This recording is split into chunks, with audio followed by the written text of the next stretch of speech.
Welcome! In front of me I have Xiaomi Smart Band 9 and I'm gonna show you how to unpair this smart band from the Android phone. First thing we need to do is to open the Mi Fitness application on the phone that is paired with our watch. So let's find the icon and tap on it to open the app. Once you open the application, you should see the health page. Now tap on the device icon to open the device page.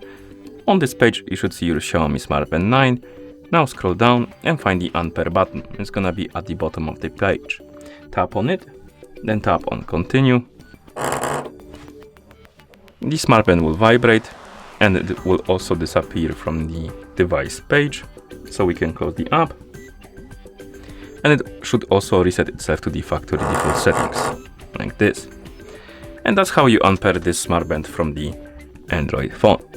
Thank you for watching. If you found this video helpful, please consider subscribing to our channel and leaving the like on the video.